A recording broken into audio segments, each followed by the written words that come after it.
In this animation, we want to show the human immune system with images never seen before.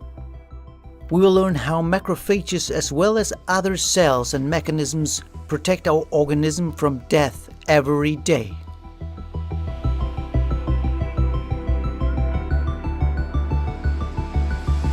Our skin, like the bark of a tree, represents valuable protection.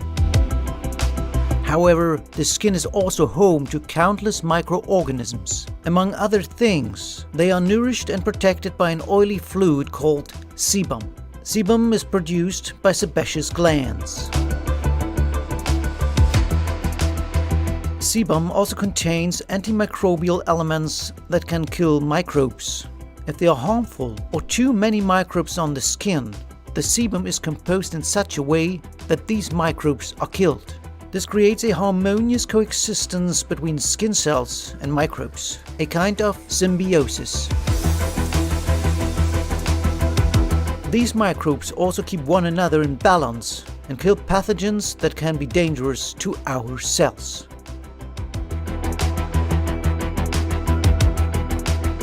The protective layer of hollow organs, such as the nose, mouth, and trachea, is a mucous membrane.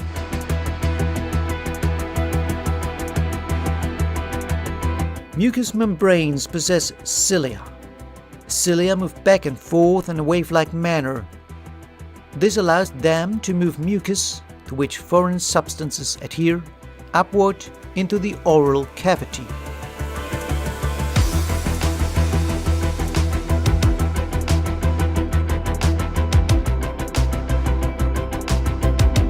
If mucociliary clearance is not sufficient, an attempt is made to achieve clearance of unwanted particles through coughing. This is done by inhalation followed by a sudden exhalation, so that foreign substances are removed from the lungs and trachea. The bone marrow has stem cells.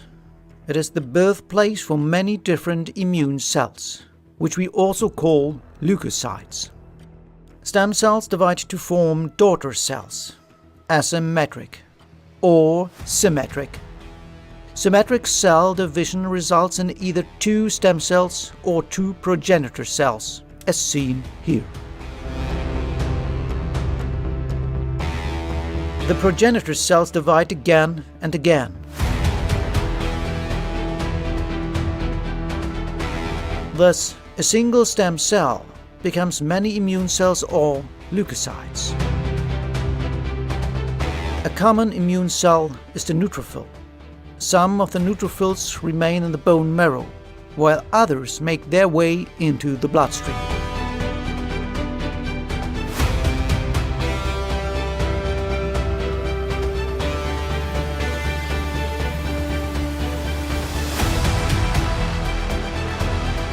Our neutrophil belongs to the so-called innate immune system and moves through the blood vessels. During inflammatory processes, the endothelial cells of the blood vessels have special receptors. Thus, initially there is weak adhesion, then strong adhesion, and finally the granulocyte goes through the endothelium. This process is called diapedesis. The path through the connective tissue has already been made by other neutrophils. Our neutrophil only has to follow cytokines, that is, signal substances of other cells, a process called chemotaxis.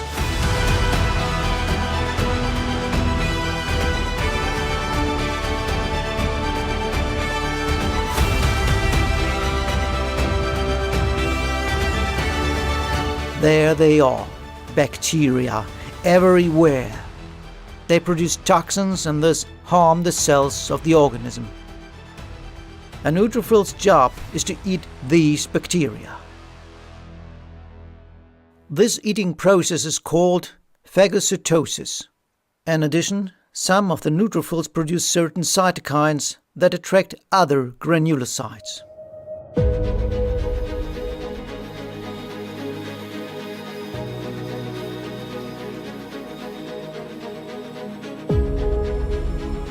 other cells of the innate immune system are macrophages.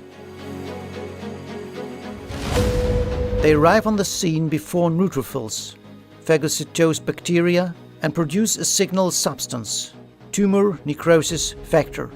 It suppresses the feeling of hunger, causes fever, stimulates leukocyte production. Another leukocyte type is the T cell. T cells possess receptors. What do they need them for? Macrophages are professional antigen-presenting cells. They have the ability to present antigens via certain proteins on their surface, and this initiates certain processes. Some T cells can use their receptors to recognize exactly those antigens of the macrophages for which they have been trained in the thymus.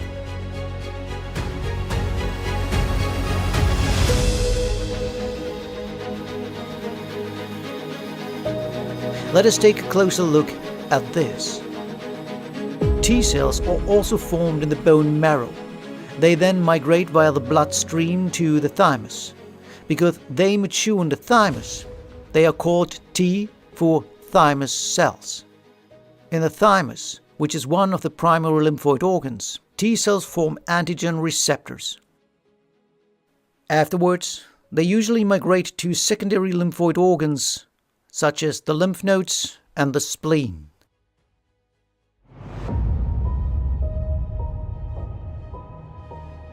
In the lymphoid organs, naive T cells and dendritic cells meet. The dendritic cells have already had contact with a pathogen and present the antigen on the surface. They are also professional antigen-presenting cells. The T cell scans the dendritic cell for the antigen for which the T cell was trained in the thymus. If it finds the antigen, T cell activation begins and, among other things, clonal expansion occurs.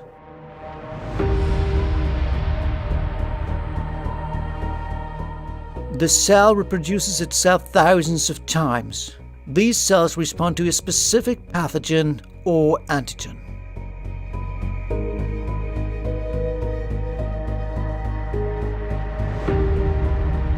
Then, some T cells start their journey and migrate to other tissues. Once there, the cytotoxic T cells scan other cells with their receptors to look for cells that have the specific antigen on their surface.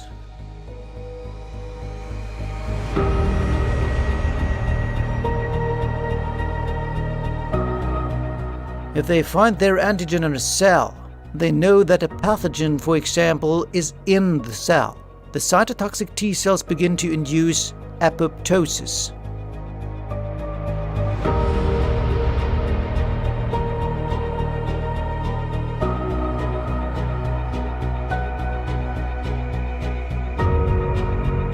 The cell's debris are eventually eaten by macrophages and new cells form.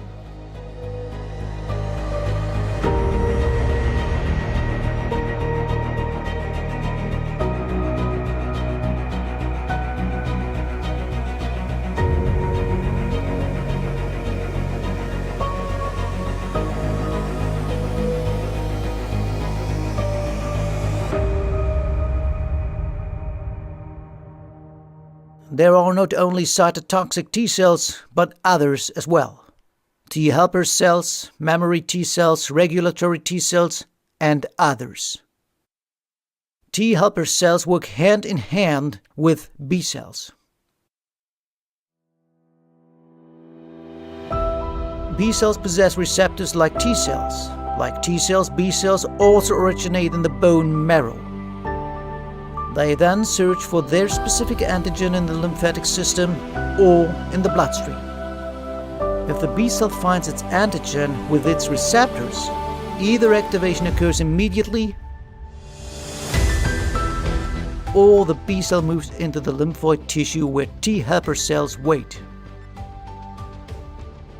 T helper cells, as we've seen before, were also trained for one specific antigen.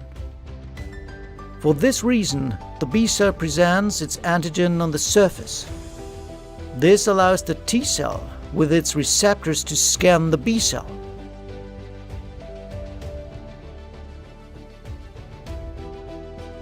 If it is the antigen for which the T cell has been trained, it gives the starting signal for the division and maturation of the B cell.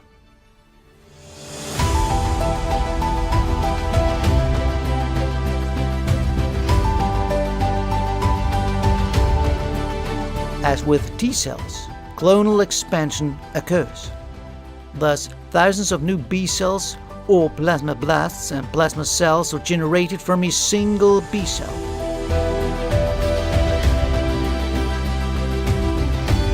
Mammary B cells are also produced, which will spring into action in the event of another subsequent infection.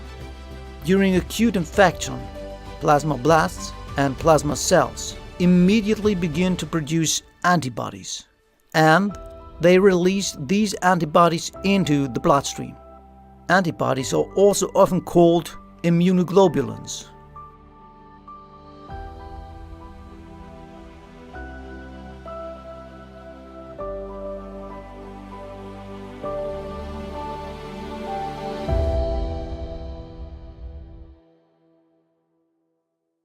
If the toxin, the bacterium, the antigen is in the blood, the antibody just produced by the plasma cell can bind to it.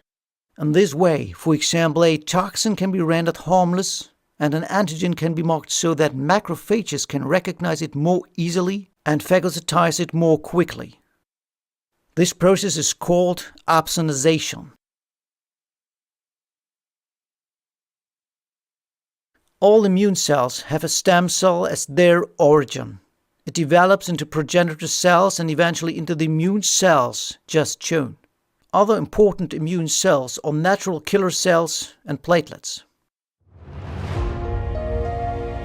Platelets, also known as thrombocytes, originate in the bone marrow from megakaryocytes. Megakaryocytes have pseudopodia that extend into blood vessels of the bone marrow. It is through these pseudopodia that platelets are emitted into circulation. One megakaryocyte can produce 1,000 to 3,000 platelets. This process is called thrombopoiesis.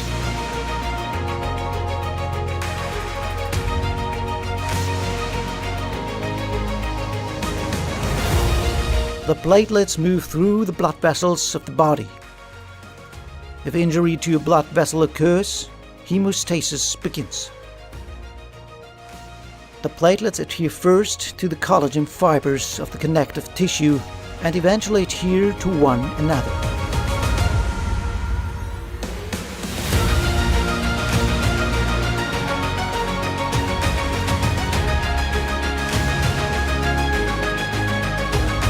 This results in a quite fragile platelet plug, which prevents the blood from escaping.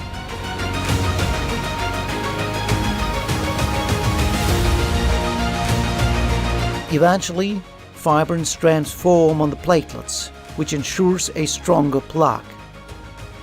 And it will bind more platelets and red blood cells. Thus, a strong clot is formed.